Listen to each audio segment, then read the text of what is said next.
in various assignments, including several schools and tours as a guardsman, including 5 years at the Pentagon and 4 years at the Command and General Staff College in Fort Leavenworth, Kansas, and then tours in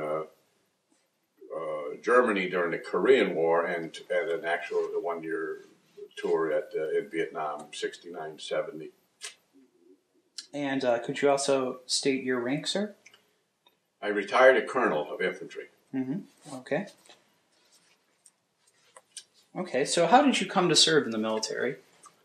Well, like many kids that came in, I came in at 17, and I was right out of, I was, in fact, when I joined it, I was in high school still, and I was allowed at the time. And then shortly after that, I had to leave school to help support my family, so I was basically a high school dropout. But I joined in the Armory in Waterbury, Connecticut, mainly to play basketball, frankly. They had 6 units in that Armory, 6 separate units, and they had a kind of a wonderful basketball league that played every Saturday and Sunday, and that was the attraction to come and join the Guards. I went there just to watch one night, and next thing I know, I had my right hand up, and I was being sworn in as a private, mainly to play basketball, but then, as it worked out, I ended up playing war, playing the Army.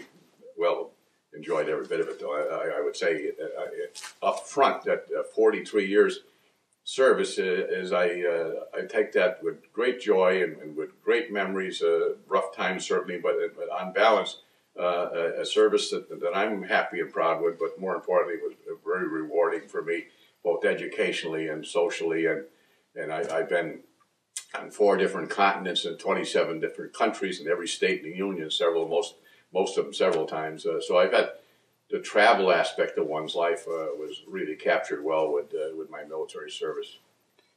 Why did you pick the National Guard? Basketball. I think it was it. Jake I had no military. I had 3 uncles that were in World War II. My father was never in the military, and so I didn't come from a large military family, either militarily or in the Guard, because one of the great sources of young people to come into the Guard is family tradition. Fathers and sons and grandfathers have served, and young lads are kind of expected to join the Guard or join the Army or Navy or go to West Point, or all of those family traditional military opportunities are there. But I pretty much at the time I needed my mother's permission, because I wasn't 18 at that time. If you were under 18, 17, actually 17 to 18, you needed your parents' permission, in which I had damn near got in and signed the papers and went home, and it announced to my mother that I had joined. She didn't have too much of an option, but she could have canceled it out, but she knew it was important to me, so I got her permission. Did she have any reservations about you joining? Not really. I don't think, again, not coming from a military family, and she was not. 3 of her, or 2 of her brothers, and 1 brother of my father were in the military, World War II. None of them with any large or great extension. They were all basically draftee soldiers, and served 1 in combat and 2 in non-combat in World War II. Do you remember what your boot camp experiences were like? There was no boot camp when I got in. You were just trained by the unit. You went to learn your skill. I was assigned in the 3rd Platoon Fort Squad, which was the weapons squad, and my first assignment was a machine gunner. And somebody would just slap me in front of a 30 caliber air-cooled machine gun and teach me the fundamentals of it, and how to load it and aim it and shoot it and clean it and all the other aspects of being a good machine gunner. And that was the root and foundation of my education. Was just learning, and we go to annual training. If you know the format of the Guard system, you had, in those days, we had 1 drill a week, which was 2 hours on Monday night, 9 to or 8 to 11, 8 to 10 was your drill time. And then you'd have 1 2-week period in the summer, and we used to go up to Camp Edwards, Massachusetts, and you get a chance to fire your weapon and learn other skills. But I mean, boot camp as a formal program that you went in as a rookie and graduated from was not existent when I joined. You just learned with your unit and your sergeants who were older and more mature and more knowledgeable of it. They would just teach you as they could. Every night we'd have, as an example, and not to knock the program, because for 4.5 years in the National Guard, I was in charge of training in the entire Guard program in my assignment there. But you'd have a 2-hour drill. And the first hour was kind of a general subject. Everybody would sit and get a lecture on military customs, military justice, a whole bunch of issues that were fundamentally basic issues. And then the second hour would be devoted to your skill training. Whatever, in my case, you learn about the machine gun, and you get a little bit of tactics involved, and you get a little bit of how it's deployed, and then you break it down and clean it and put it together, and all the other aspects of being a machine gunner. And one of the things that I could, take great pride in, and I joined in May of '48, and the 2nd of the 102nd Infantry, which, quite ironically, 560 of them are just coming back from Afghanistan, my old unit. But in any case, and I moved up the ranks from private to master sergeant, and I was commissioned under a program like a Mustang, it's called in the Army, Mustang, where you get a direct commission from the list of direct commission without going through ROTC or West Point or OCS. But in any case, I was commissioned, and I held every grade from second lieutenant, first lieutenant, captain, major, and lieutenant colonel in the same battalion. So in 22 years from the day I joined as a recruit, in those days we weren't called privates, we were called recruits for I think 6 months, and then you became a private without necessarily an advancement in pay, and then just a title. But in any case, and then I touched every base all the way up, and I commanded the battalion for 2.5 years when I came back from Vietnam. So it was that can only happen in the Guard. I mean, you can't do that in active duty. You make a career in the active side of all the services, not necessarily the Army, but in the Navy, the Navy, every 3 years you're on a different ship, or in the Marines you're in a different unit. The Army the same way. You do 3 units, 3 years here, and then you move on to your next unit, then you go to school, and you go on. So you really don't link with any unit. There's no bonding to have you a die-hard 1st Infantry Division guy, or like I'm a die-hard 102nd Infantry guy, because that's where half of my adult life was in that battalion. But just the fact that I could rise from a recruit and end up being the battalion commander, which is the head of the entire battalion, 600 and some odd people at that time, was something I look back on as kind of a interesting and an amazing fact. But again, I talk to active duty people when we're just telling war stories to each other, and they kind of outline this, what I just mentioned to you. And they just can't believe this can happen. You can stay in one unit and touch every rank all the way up and then become the commander. I think it was 22 years and 1 month was the total from enlisting to commanding. Okay. Did you have any experience with firearms before you entered the Army, or was the machine gun the first thing you were tossed into? Not really. I never owned a gun, and I was not a hunter. Some of my peers, had 22s and they'd shoot squirrels and stuff like that. That never attracted me. So I had no weapons training. I don't know why I ended up. That's probably where the vacancy was when I joined. And they say put him in the 4th Squad machine gunner. That was it's like coming into an organization. Wherever the vacancy is, that's where you get slotted into. But I learned well, and that was interesting. I look back and I can remember when you sit and meditate occasionally. I mean, the first time I shot a machine gun, of course you lay it in a prone position, you're shooting down range, and there's people on both sides of you, so it's not something that you just take it and do it out of instinct or out of good training, but just the idea of putting a belt in and pulling that trigger and let those rounds go flying down range was quite an exciting thing. And that was the value of the Guard and Reserve when they went to summer training, is when they get a chance to fire live ammunition.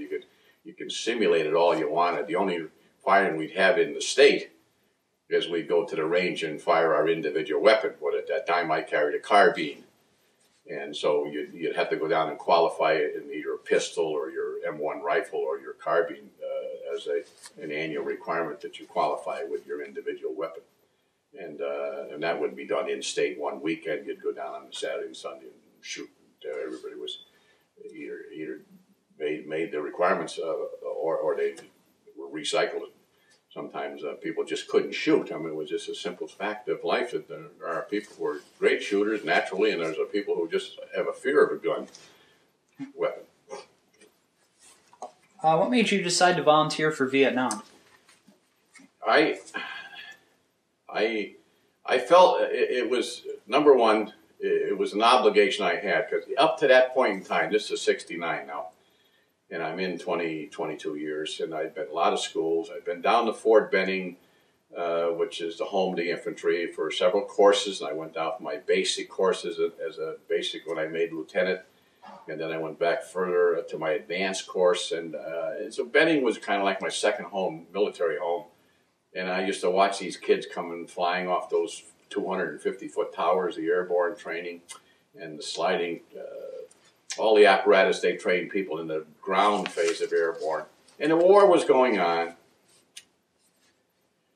And then I wasn't, they weren't calling Guard and Reserve up. They took a few units and took them into various posts and just decimated them. 10% a month would go over as fillers. They didn't deploy the unit as such, artillery unit and other, about 6 battalions, but not a great amount of people were mobilized for Vietnam and deployed to Vietnam as a unit.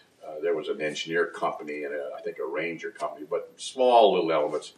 I done it a couple of reasons, mainly because I figured I had to pay my dues, and this was a way to do it, to take a tour and let somebody else who had been there twice, probably ahead of me. I went in as a major, so going in as a major is not too bad pay-wise and otherwise. And of course, I left 3 children home under 10 years old, so that was, in hindsight, that was a risk that would have been difficult if I didn't come back, but.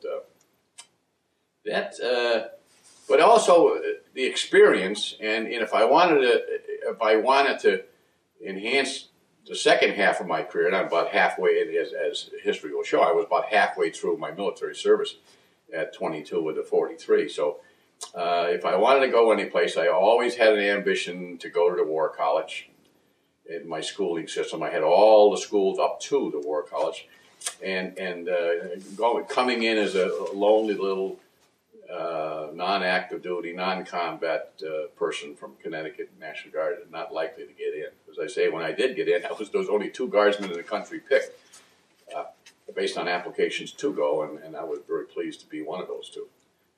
And but that I think probably are the 2 reasons for professional development, so that future things that I would have liked to done or liked to attain were attainable, and because I now wore the combat infantryman's badge. I now have what they call a right shoulder patch. If you understand that technique, is when you're in the unit and it has a patch, you put it on your left shoulder. On your right shoulder, you put a patch of any unit in which you served in combat with. So I got my 4th Division patch, which is the unit I served with in Vietnam. So those were kind of ticket punches, if you will. I don't like that phrase because I don't want to. I suspect somebody would see this interview and say, "Oh, he's a ticket puncher." Well, I seen what needed to be done, and I sought it out to do it and to punch my ticket. So I had punched my combat ticket. When I was at Benning, I went into the refresher course when I went on my tour of active duty for a 2-week refresher course for infantry officers who had been away from training for a while. And then they assigned me to a mechanized infantry battalion as the executive officer, second in command, at the Benning. And then I long story, which is probably take up half your tape, but I wanted to go to airborne. I'm 40 years old now, a major, 40 years old. I want to go to airborne training because I've been watching it for years. And I thought I just loved, as an infantry officer, to be airborne qualified, which I, through a long series of applying and politicking and all the other terms that you could use if I told you the true story, the long story, I got in. And it was physically pretty demanding because I'm in with 425 young kids who just came out of basic training, 18, 19 years old. and about 45 or 50 young lieutenants who just got out of Ranger School, which is, again, a physically demanding course. And here's old Pop Coffey, as they used to call me, Pop, at 40, trying to run with these kids every morning and then jump off all these little towers and do all the things you have to do physically, ground training. And then on the third week, you jump. 2 weeks. You have a ground week, a tower week, and then a jump week. And the jump week was amazing. I only had the 5 jumps that were required to qualify for your parachuter's badge.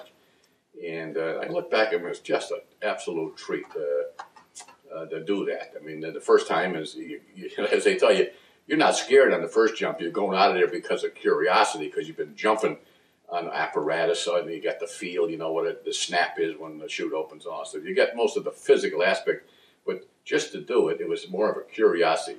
The second and third jump, you may be scared shitless, but the first one was curiosity. You just want to see what it was to blow out that car and then have the prop from just throw you 60, 70 feet, and then your chute would open, hopefully, and you come on down and land and do all this. And I just totally enjoyed that. It was a great experience.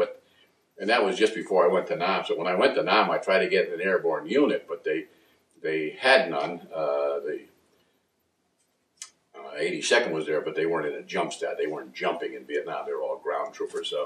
So I got into selected to go into the 4th Infantry, and again a great learning experience, because I was fortunate enough, because in the year, everybody went to a year.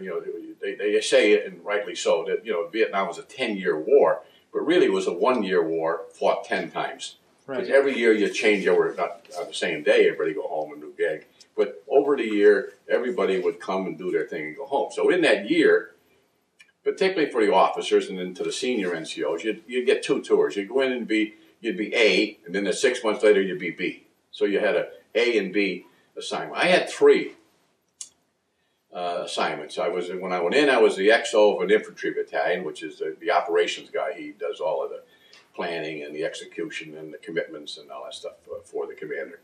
And then I went, long story, but when I left there in about 4 months, I went up to brigade staff and was the S5, which was psychological warfare and working with the local peoples. Pacification is what it was called. I enjoyed that in a sense of pride, because I sat every evening. The colonel, who was a West Point graduate, would have the officers and the brigade staff for supper. I mean, we'd sit around a long table. It wasn't fancy by no means, but it wasn't. We were eating good food, and so at that table there were 12 officers, and 9 of them were West Pointers, and one was the chaplain, myself, and the well, 3 of us were not academy graduates, and that's a very tight fraternity, West Pointers. And here I am, the only guardsman there, and the chaplain was a reserve officer, and I forget who the third one was, but we had 2 reserve officers and a National Guardsman. And I hung in, and I punched my ticket there very well. I mean, the colonel was very, very complimentary of my service. And so then we had a battalion XO, which is the second in command, executive officer, wounded in one of our battalions. And the battalion commander asked for me, because we had done some business when I was operations business. He asked that I could come down to be his XO, which I did. Again, one of the ironies of my service and my background is I was in the 1st Battalion of the 22nd Infantry. And the 22nd Infantry's motto was, "Regulars by God." And here I am, a non-regular, in effect, to be XO of that battalion. I had a wonderful commander who, in those days, and I suspect most of the war, but the XO would run the base camp where all the logistics were and where the people came and went on R&R and back, or the replacements came in, or the bodies would pass through if we had casualties. And then the battalion commander would fight the units forward. He'd be on the fire base deploying the units and doing his thing forward, and I would go off maybe twice a week and get on a chopper and fly out and talk about different things and sign this and, be kind of like an administrator or logistician and all of those things that they're so. And I remember one of my efficiency reports he gave me. He says he's not the XO rear detachment commander. He's the rear detachment battalion commander, which I had probably somewhere in the range of 120 people work for me. All the company clerks, all the award clerks, the cooks and the bakers and the logisticians, and then we had a responsibility to man about 150 yards of the bunker of the security when it went around the base, the air base, or the division headquarters base. And so about 150 yards of that was our responsibility. We had towers and machine guns and also for night attacks and everything by the bad guys. So it was an interesting, again, so I had 3 assignments to make my point. So, and I got a touch, I would say roughly 4 months each. It was a 3 or 4, then 3.5 and 5 or something like that. But it worked out that not only did I get the taste of forward humping with the troops and being the ops officer, then we go back and got in psychological warfare and that type of business, in which I had no training in, but learned fast. And then I ended up being an XO battalion, relieving somebody who got wounded and deployed, medically deployed back. So I would think why I went for everything I just told you I'd done. I mean, the experience, to get your time in combat, to get your combat infantryman's badge, to get your right soldier patch, to get to know people, and those were fine people. And I'm a rookie. It's like a guy getting drafted in the NFL. You go in there and all these guys have been playing for 5 or 6 years. You're the new kid on the block, and you have to watch the guys that are successful, the All-Americans and all pros. And I was with a lot of professional officers. I mean, they're excellent. 2 of which made general officer. I mean, later on in their careers, made general officer. So these were good people, and it was like going to school again. What do you think was the most important trait of a professional officer?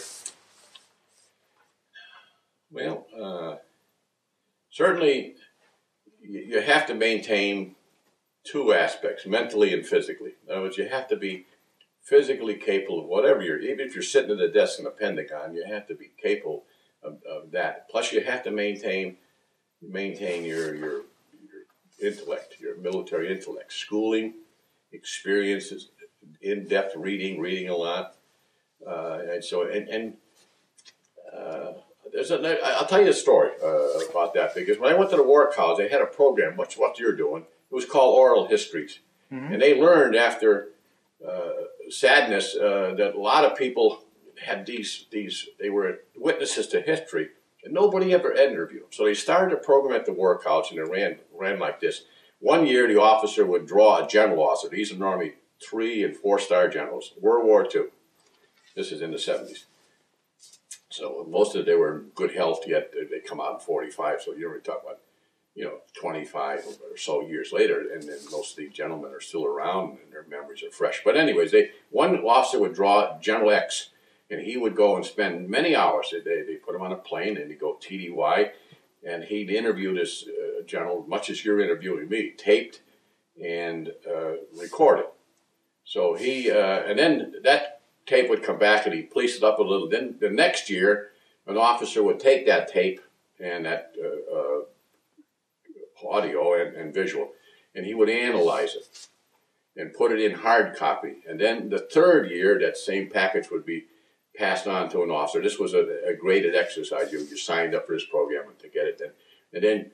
And he would answer from the interview and the questions, certain questions that the overall committee running this wanted to know. One of the questions was, this is an example, one of the questions was, what do you attribute to your rise in the military? We're talking Army guys. How did you come out of ROTC or OCS or West Point, and all of a sudden, 25 years later, you're a 3-star general and you're in the middle of a war? What got you from point A to point B? And they would answer this. And then, of course, when it got down to the 3rd year, the guy, he would say, one of the questions was, what did they, all of them collectively, say was the reason they rose to where they rose. And the three most popular answers, when you analyze the three most popular answers from these generals was good health, good luck, and a good sponsor.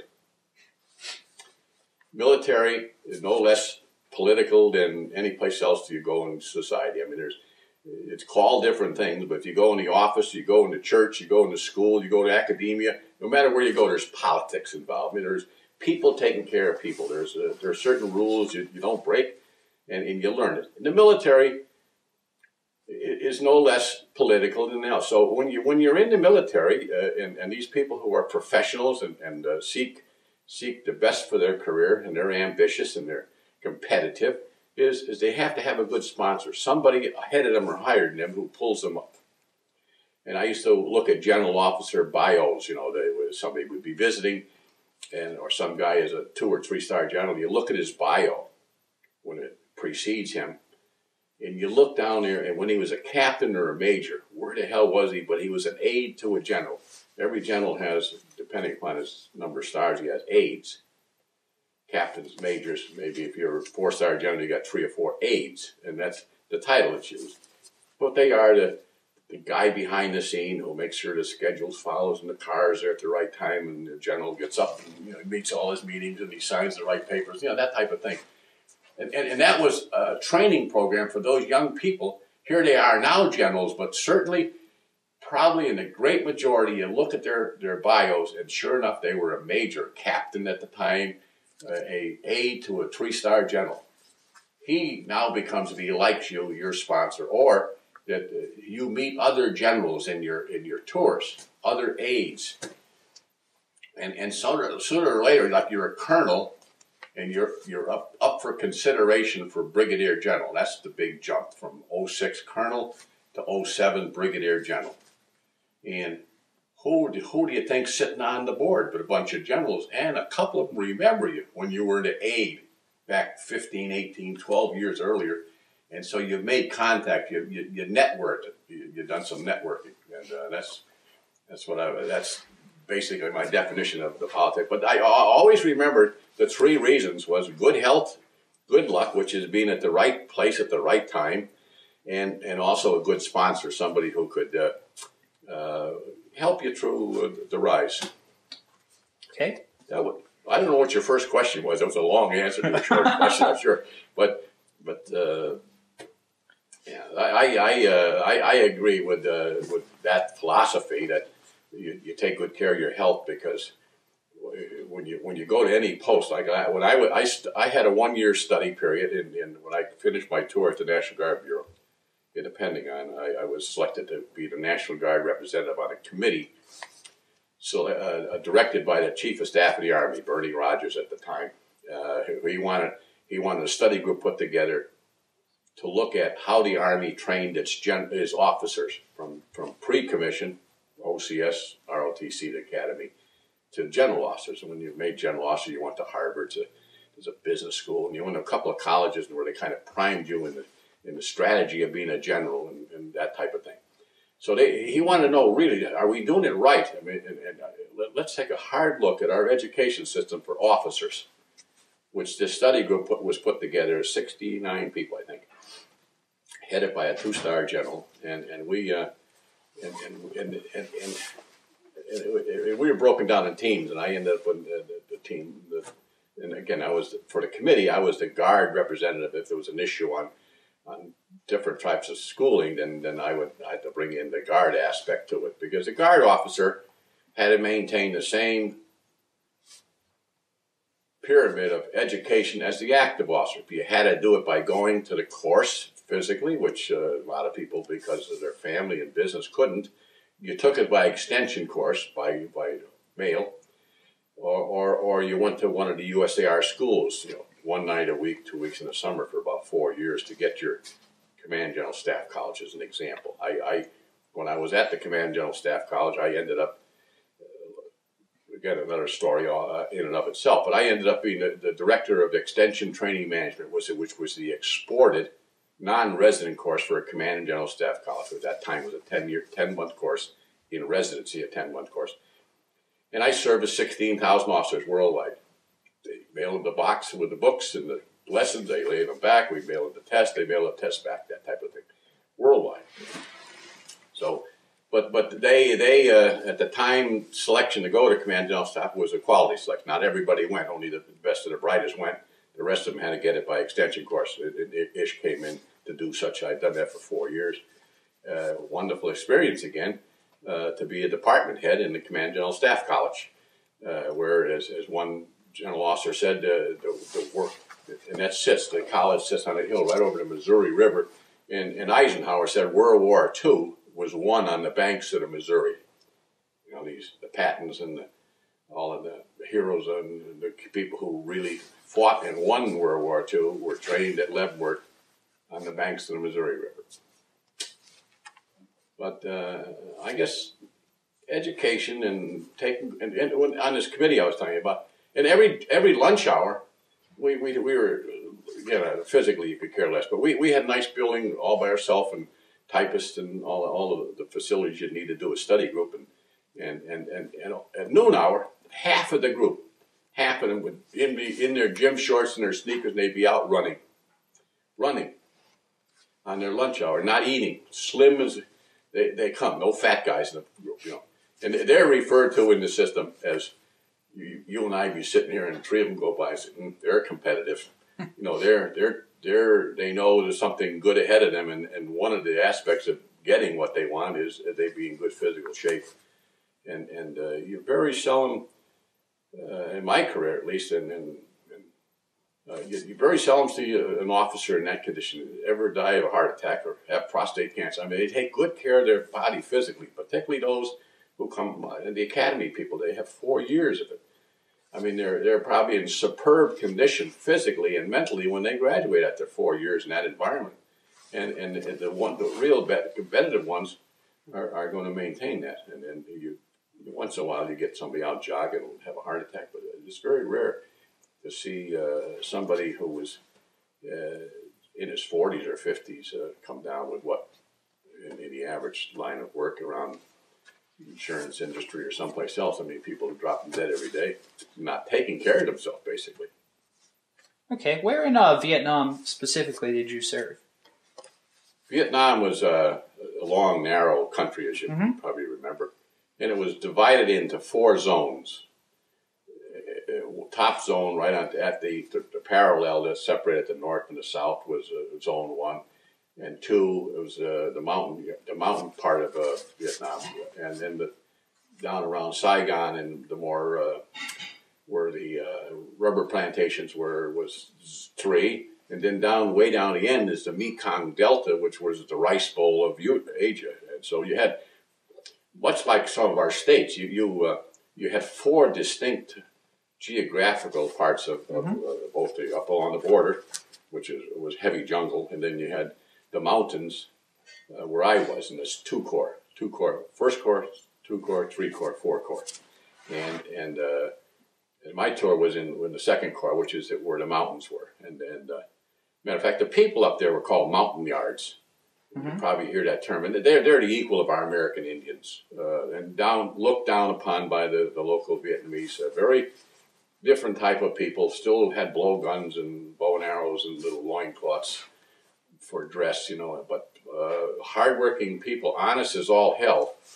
A Vietnamese would steal the eye out of your head if you blinked, you know.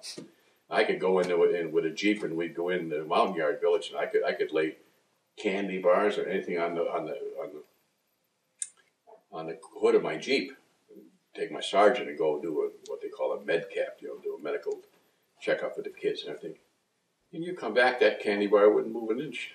If that were Vietnamese, the Jeep would be gone with the candy bar. You know, they were such simple, honest people and I really enjoyed serving up in that area of the wood there. And they were you could trust them. I mean, the mountain yard people, and they weren't dominant in the second area, but that's where they lived, in the mountains, and they're referred to in French as mountain yards, in their own language and all that stuff. But that was, again, good experience, and we were swung. The brigade I was in the 4th Infantry was called a swing brigade. It was 2 brigades that kind of had their area of operation AOs, and they kind of stayed there and done their thing. And there was one brigade that swung wherever the action was, and that was the brigade I was in. We went up north into the Korean area, and with the 173rd was having it. There was a big valley up there where a lot of rice was grown in the Onlo Valley, and it was a status symbol of who controlled it. So we had to go in and control the stinker when the rice went in, when they were planting their 2 crops a year. When they were planting their summer crop, we had to secure it because the farmers wouldn't go off unless they just killed anybody out in the rice fields routinely. So we had to go in and take that valley and get back under control. So it was about a month and a half.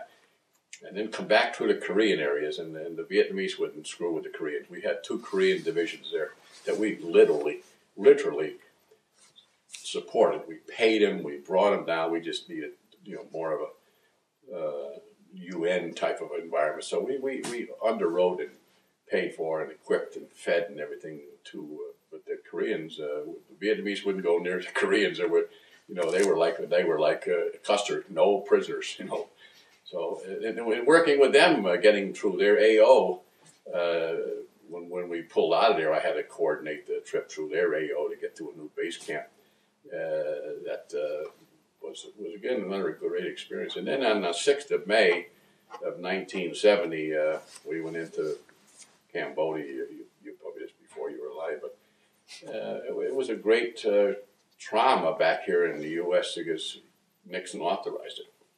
It was a stinky war because it was along a narrow eastern or western border of Vietnam, but right across was Cambodia. Mm-hmm. I mean, those guys could shoot you and run across the border and just wave at you. You couldn't seek them out in Cambodia.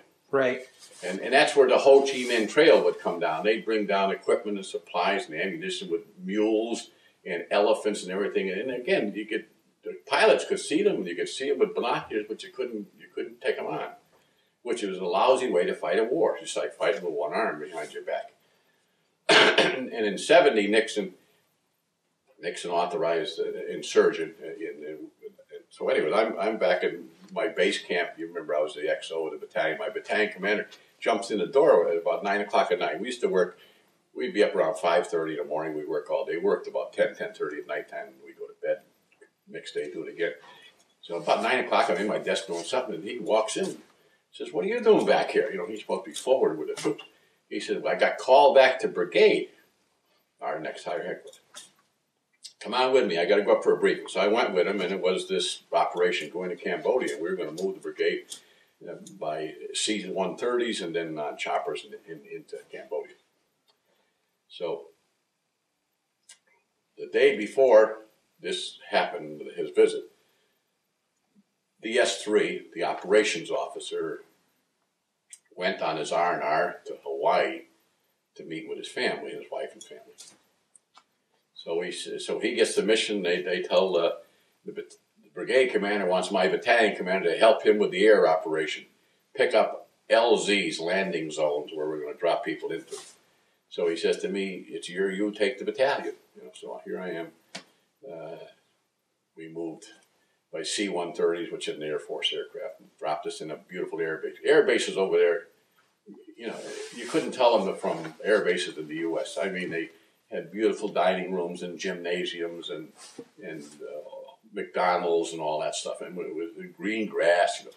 So our guys, grunts, infantry grunts, they come in, and of course they took us over to the cafeteria and fed these guys like they were never had food like that before. So anyways, we finally gets in chopper. I guess 22 choppers the next morning, and committed to me, and then I had to package them, and the battalion commander went forward, and he looks down and finds this LZ, which was a landing zone. You had to record it just like a piece of property.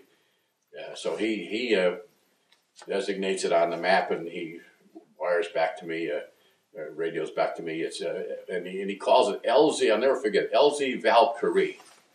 Mm-hmm. And there was just a movie out, you remember, on Valkyrie, which is the plot to kill Hitler. That's right. Well, Valkyrie was the Roman god of war, Valkyrie.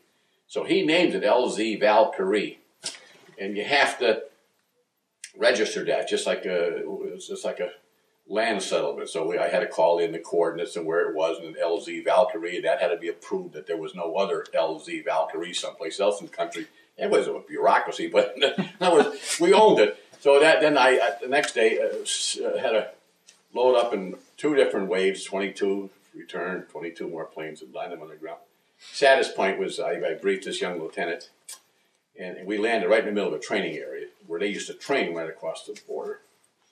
And in a small hospital, so when you get in, you settle in, and we started digging in, and we went in with a rifle company and 2 pieces of artillery. And so we started digging them in, so I guess the company gave me one of their platoon leaders to make a sweep, about a kilometer, everything in. Used a metric system over there, 1 click. Do about a 1-click survey around our air base, make sure it was clear and there was no bad guys there and so forth. So geez, he wasn't gone a half hour, and he ran into a hospital that they had some wounded Vietnamese there, and some medical people. Of course, he just walked in and they shot him, and one other guy got killed. That's the last one to see him alive. It was a sad part of the tour. But in any case, but again, another being at the right place at the right time. Who would have got a chance to do this had not the guy who would have done it deployed for his? Everybody used to get 10 days R&R. Mm-hmm. Big push was the young lads, the single kid would go to Australia. The married guys would try to get back. They pick you up and fly you there and fly you home. It'd be cautioned up to meet with your family in Hawaii, and then the young single guys will all go to Australia. Something. Someone would go to Hong Kong, a place like that, but mostly Australia and or Hawaii. That if he hadn't gone, I wouldn't have had this great experience. And then, of course, we were in there 6 days, and they were rioting back here in the streets, and so Nixon says, "Get your ass back out of there." It was really politically a bomb over here. It was a very anti-war environment back in the States. I mean, nobody was in favor of the war. Right. And it was very unpopular, and of course this made it even more so. And now we're expanding the war. We're leaving Vietnam. Now we're in Cambodia. What's next? Thailand. So I mean, psychologically, it was a great boost for us that we can go in and knock your knuckles once in a while. And we did police up all kinds of training areas, and they'd have little sand tables and all kinds of very crude, rudimentary training area, not like one of our bigger training bases, but nonetheless, where they brought people in, trained them there, and then put them across the border and do their nasty work. You mentioned before that you had done psychological warfare, passivity. I think you said specifically. Would you pacification? Yeah, pacification. That was when I left the battalion as the S3, and it was the brigade commander asked me to come to be the 5. Well, he didn't ask me; he told me, "You're going to be my 5." Because the 5 had just. And it was a big move at that time. This is early 70s, and we got out of there, you remember, in 72 totally, and in 73 it fell. But anyways, there was a big movement on nationwide. It was called pacification. It was trying to turn over more and more of the war, much like we're doing in Iraq and Afghanistan, to the natives, to the people. Mm-hmm. And so, and it was a battle of minds, pacification. So I get up there, and I have one sergeant from Long Island. And that's it. And I'm a one-man operation. So I get a Connex. It's a big metal containers with the opening doors. Connex, they call it. And that was my office, and that was my supplies in there. So I said to Mike, who had been there with my predecessor, "What are we doing, Mike?" And he said, "Well, we you hook up you make these bullhorns on small helicopters, Loaches. And then you'd go off and you'd fly around where unknown or you didn't know, it was no man's land, and you'd have these in Vietnamese slang, which is encourage them to come in and surrender and that type of it. It was called Chu Hoi, which is kind of surrender. And then he says, we go up once or twice a week. This makes me laugh even thinking about it, and do leaflet drops, about the size of a dollar bill, a little bigger. Mm-hmm. And we drop them over these areas, and they'd be Chu Hoi flyers would say, "You come in with one of these here, and you'll be treated good, and you'll be reunited with your family," and all of that psychological warfare to see if these you wouldn't go after the hardcore NVA, North Vietnam Army, the Army uniforms and everything. It's the Vietnamese irregulars that you'd be after. All they'd have black pajamas on. You couldn't tell the good guys from the bad guys. So in that sense. So that's the guy you're targeting on. The grill is not necessarily the right. formal units. You want that.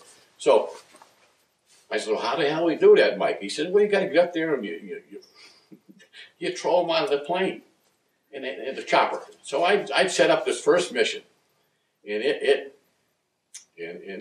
was something else. So Mike and I get up. We're in one door, and he's in the door on the right. And I says, you sure we just throw them out? He says, yeah, I only went on a couple of them with Major so-and-so who left. And he says, we just threw them out, and they'll fly. So anyways, we open. He has a box on one side door, and I'm on the other door. And we open up these boxes, and we grab a couple hands full. We go to throw them out, and the prop from the helicopter blew them right back into the plane. The pilots were laughing. Their windshields, they couldn't see out their windshields. All these leaflets were all over their windshield. And they're laughing, and they're trying to clear the windshields and fly that aircraft. And Mike and I never felt so embarrassed in my life. I mean, we didn't. So then he's got a half a box left, and he tries to dump the box out the side, and it hit the skids, and they come flying back in. We had a hell of a leaflet drop, but it was all inside the chopper. Well, we got some out, but I says, Mike, when we get back, these pilots, I says, are you going to write this up? He says, oh, never mind, Major. It was a lot of fun for us, too. It was a mission for them. They was boring holes in the sky, and we're dropping leaflets. And so I said to my Sergeant Mike, I said, we got to do some better way than this. So I think, geez, we have to get them outside down near the skids, the skids on the side of the chopper. We got to drop these below the skids so the prop wash don't suck them inside again. So I got rag bags. We got burlap bags, and we'd fill them with these leaflets. And then we'd take some commo wire, which is thin little wire, and we'd cut the bottoms, and we'd kind of thread them, to hold them. So the intent was we could tie the cable to the D-ring in the floor of the chopper, and the D-ring, you'd tie it there, and get them near the end. And then the cable was long enough that they would drop out and then down, and when they snapped, the bottom would open, and they would drop out below the prop wash. So we figured we're like mad geniuses at designing this. I should have patented it. But anyways, we finally, the next 4 or 5 days later, get another mission to get another. I used to go every night to the brigade staff meeting. At the end of the day, everybody would commit and brief there. I had to go up there and brief on PSYOPs, and we had a leaflet drop, and I had to show on the map where their leaflets were dropped and everything. I didn't brief my first drop, though, and I didn't want to embarrass anybody, including myself. But after that, it worked pretty good. We got these bags and just put them on the side, and when we're over, the pilot will tell us we're over our area, that we designate to him where we want to drop them. And so we take the bag and kind of push it out, and it would go drop down with the weight, and that would open up the bottom of the bag, which was kind of loosely threaded with the wire, and the leaflets go flying out, and the prop wash would blow them way the hell out. And then we'd pull the bag up and be ready for the next load. That was my PSYOPs. And then once in a while we'd get a smaller aircraft, a Loach, a little observation helicopter pilot, and one seat up front and one seat in the back, and we'd put bullhorns up there and just put messages out to the young, mostly younger people. These were young, much as they are in Iraq and Iran. They're not hardened 20, 30-year-old soldiers. They're young 16, 17-year-old kids that are blowing themselves up and putting bombs in the ground, all that bad stuff. Do you feel like it was effective? Oh, yeah. Oh, we had many, and again, you had to record it if a guy, and it was very clear in Vietnamese, you surrender to any American to show them this Chu Hoi, which Vietnamese for, but it was basically a surrender. Mm-hmm. And we had several show up with them. It was a way out for them where they were given some security that they weren't going to be gunned down as soon as they try to come into one of our base camps or one of our LZs. Yeah. Several did show up. They're probably still over there in the ground, many of thousands of them. That was, then I wasn't that great amount of time there. Then I went up with the battalion as the XO. You know, one of the things that in the XO was interesting in many aspects. And I'll just give you, how much time? Were you hurting on time or anything? No. No. It was I was in the XO, and again, as described as you're the battalion commander rear. Basically, you're in charge of pretty much everything that goes on except the fighting and the logistics and the food going forward and the people coming and going, you know, coming back for R&R and getting back out and the replacements coming in, that type of thing. And anyways, so I'm there about a week, and I'm walking around, and we had the luxury of having a kitchen. And we would have breakfast and, you know, regular meals. There wasn't sea rations, cooked by some decent cooks. And anyways, and there's 2 or 3 stories about Ian that I could tell at a given time. But anyways, I goes around, I'm walking around one day, and we're inside a big perimeter with the 4th Infantry Division headquarters. So we're in a pretty secure area. We don't have to worry about it unless we went outside the wire.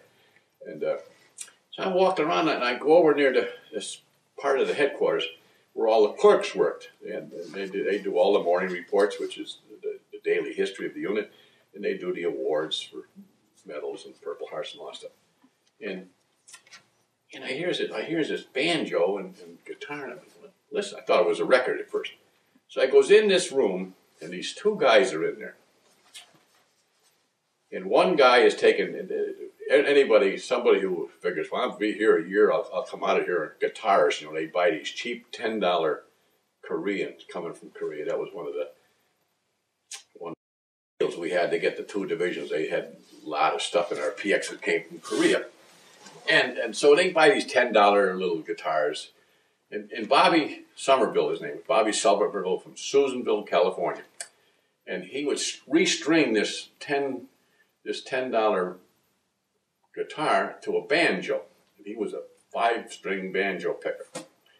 And then the other kid would do the normal melody in the background, the harmony with the guitar. And they were pretty darn good. So I start talking. They're 2 of my company clerks, so I know them. And this was their recreation. This was their getting together and keeping the skill that they had.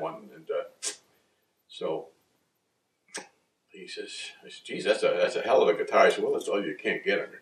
So I go up the next day. I go up to division headquarters for something, and I goes in to see the morale officer, or the special services, I guess he was called, special service officer. So I goes in and introduce myself. I says, can you get any musical instruments?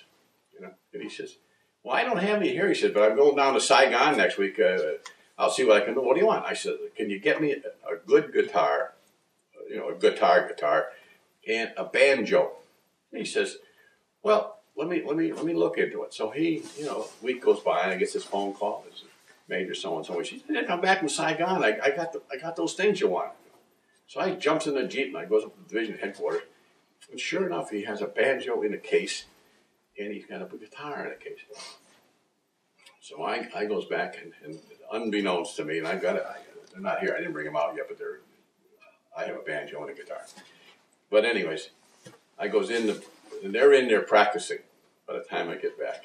And I let the 2 cases outside the little room they were in. I goes in, listen to her for a while. I said, geez, boy, if you had good music, you good instruments, you'd play good music, wouldn't you? Oh. So anyways, I bring the 2 of them in, I give them the 2 cases. Yeah, I'll never forget it. Bobby Somerville opens up the banjo case. And what it happens to be, if you're in the banjo business, the Cadillac of banjos was a Gibson banjo. Mm-hmm. And this is a Gibson banjo, 5-string.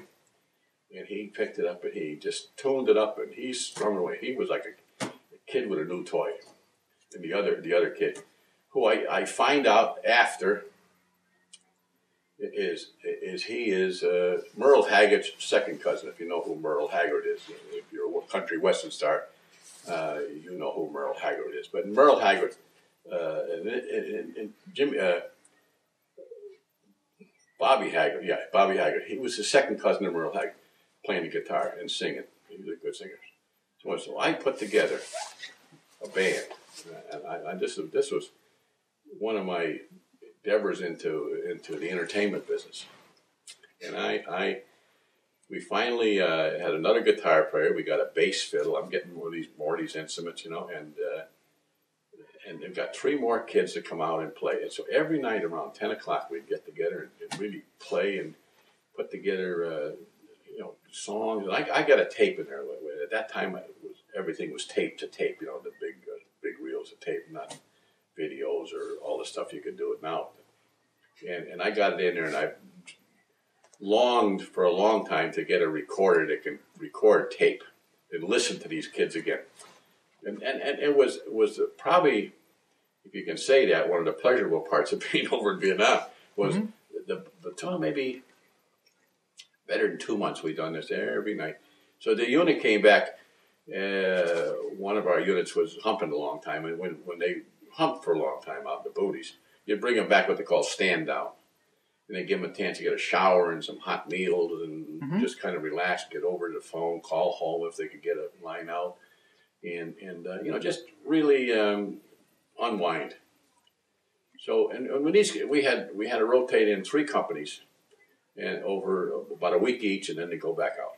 And then another unit would deploy in, and you'd give them showers and feed them all kinds of food. And we used to put on shows for them. These kids loved it. I mean, over there, this is long before rap and rock and roll. I mean, the heavy. You ever seen that movie with the Good Morning America, Good Morning Vietnam? That was most of the stations over there were 2 stations basically. Was pop, and then the other was country western. So the guys with their tiny little radios would listen to either pop or a little rock and roll at the time, but pop or country western. So and we put on the shows for them and sit around, big open field and just have some show. We went and done about 4 or 5 times.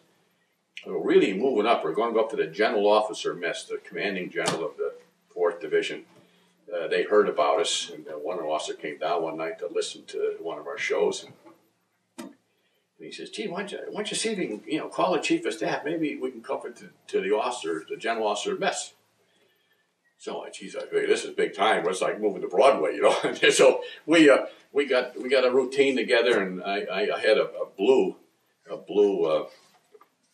guitar. I painted blue, and then on the back of it we turn it around and say "Regulars by God," which was, I told you earlier, was the motto of the battalion, "Regulars by God."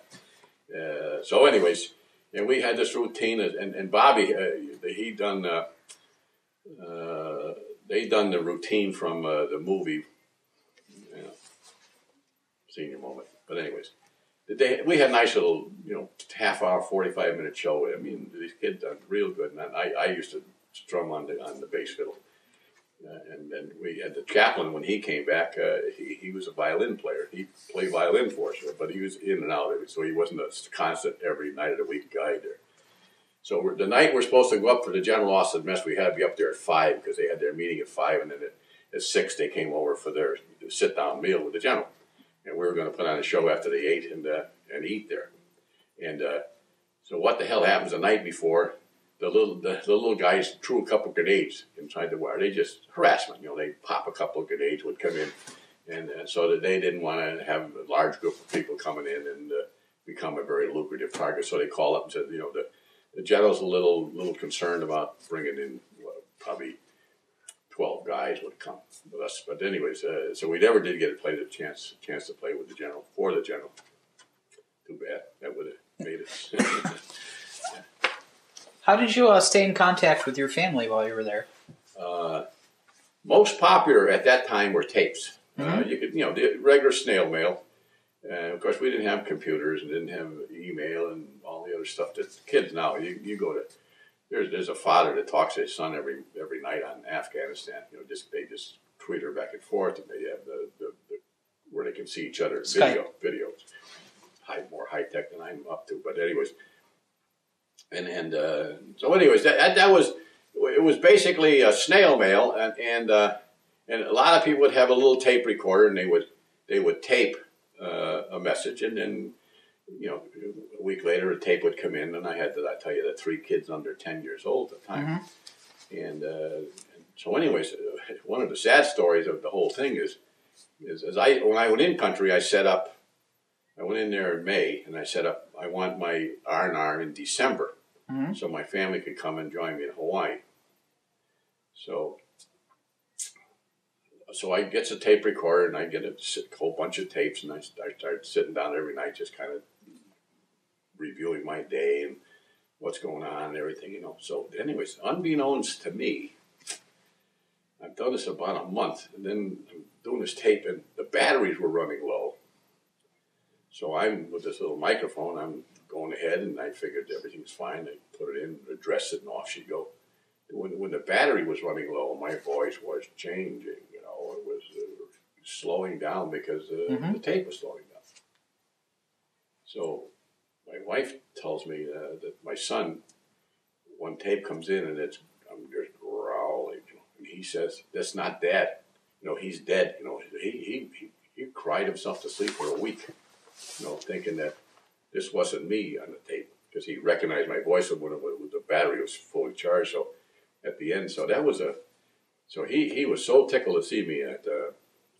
And my wife was saying, no, it must be something wrong with Dad's recorder. You know, he's fine, and he wouldn't lie to us if he was hurt. You know, he would tell us something. So anyways, so when he seen me at Fort DeRussy, which is right at Waikiki Beach, and we were on a hotel at Waikiki Beach, and so I come out of you fly in and you get on buses and they bring you down to Fort DeRussy, it's called.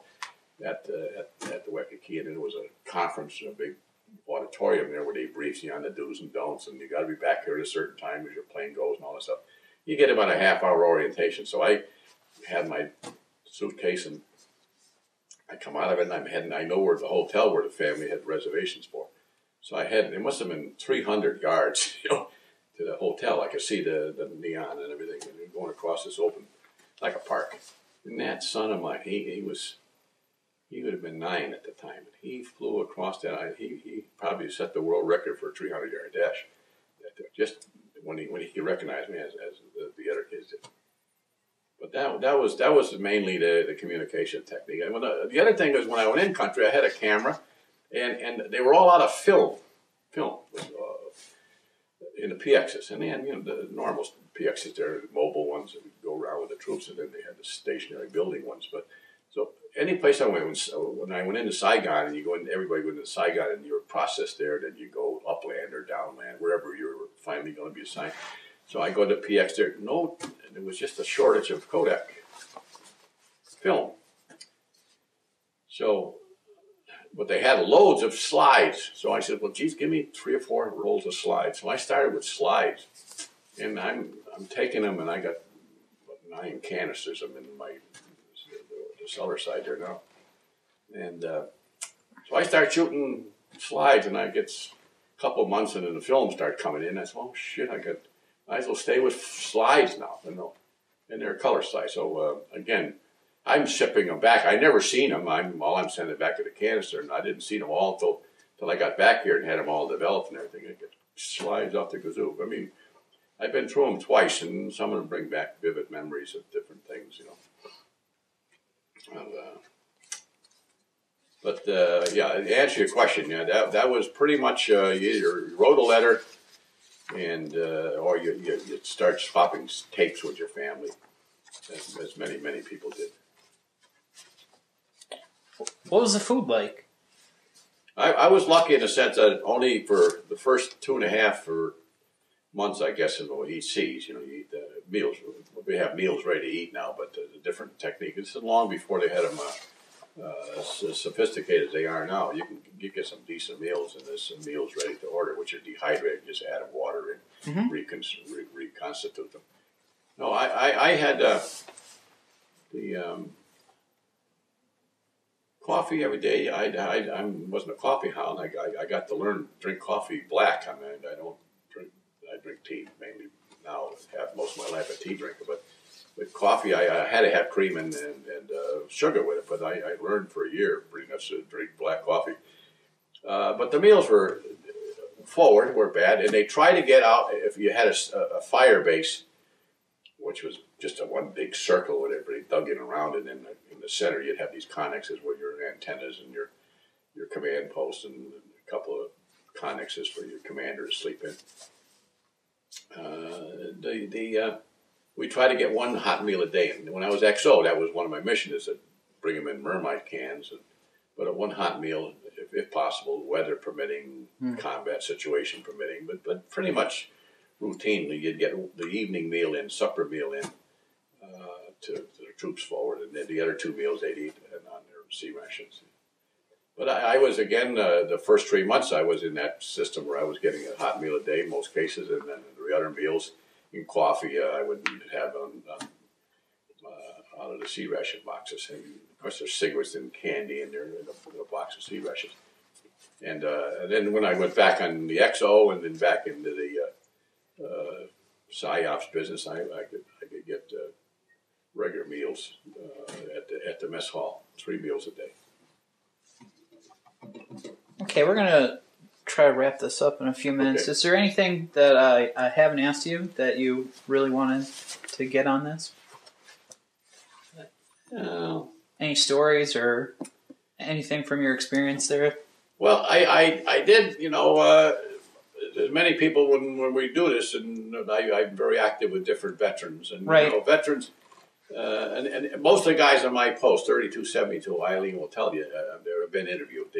She went up there one night as a guest speaker and really sold the program that you run over Central. Mm-hmm. And so most of all particularly all the World War II guys, which are people you have to capture because they're fragile. I mean, they're leaving us 1,000 a day nationwide. So, but it's a great program, and I appreciate. Now I guess she's moving down into Vietnam guys and Korean guys. And mm-hmm. World War IIs are either too fragile to do it, or they've passed away, or they've already been interviewed, which is great. It's a much like this program I mentioned earlier on oral histories at the War mm-hmm. College, and they still do it, and so that maybe 50 or 100 years from now, and here's people who are being interviewed who was there in the room when Eisenhower says, "Let's go," his famous order to go on D-Day in Normandy. Mm-hmm. And the weather was bad. If you remember the history, it tells you that they were really sweating out the rains and the winds and all the things that would affect the landings. And then they waited a day, and then the weatherman came in and gave them a kind of a marginal evaluation of the weather next day. And of course, we didn't get it then. They had to wait 3 weeks. And here's these guys on boats. They're out there 6 seas, on these launches, ready to go. We've been there for 2 days. So when he finally says, "Let's go," that was his order. Guys who were with Patton at the Bulge. I mean, people who were all over the world. I mean, you had to get them to do as I'm doing. Just let it all out in a very casual, non-dramatic way. As I was there, I remember Eisenhower. Of course, Eisenhower was a great smoker, a chain smoker at one time, and he lights up a cigarette and he stares at the ceiling. And this is only somebody who was there could tell you this. Not that he just said go. And then he lights up a cigarette, takes a big draft, and he looks around and he says, "Let's go."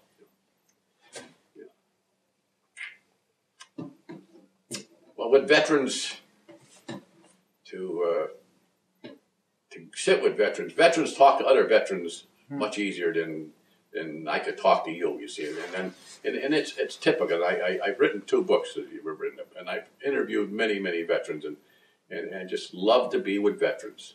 Mm-hmm. And as we go to Avon High School every year. Avon was the first town in Connecticut to mandatorily have school on Veterans Day, but with the proviso each school has a veterans program. So last Friday, as an example, we spent 5 periods of history, 5 different classes of history, talking to the people in Avon High School, and I tell them, as most of you go ask your father or your grandfather what you do in the war, Dad, or Grandpa, they won't tell you. I went to Europe.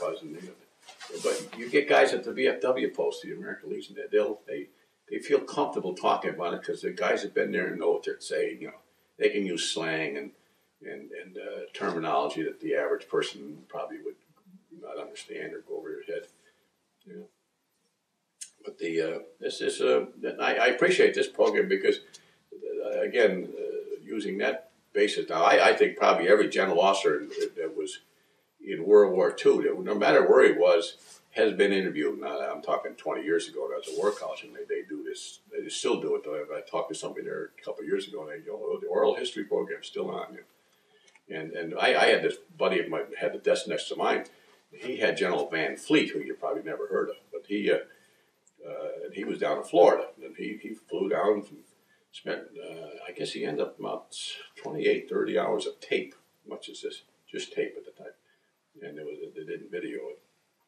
And of course, he was a lot of places, a lot of parts of history that he participated on. So he was one of the top 15 guys they really wanted to get before he got older. The mind starts slipping, Okay, sir. Well, I want to say thank you on behalf of CCSU and personally for your service to our country. Good, thank you. And I really appreciate you giving me this time. Okay. Yeah.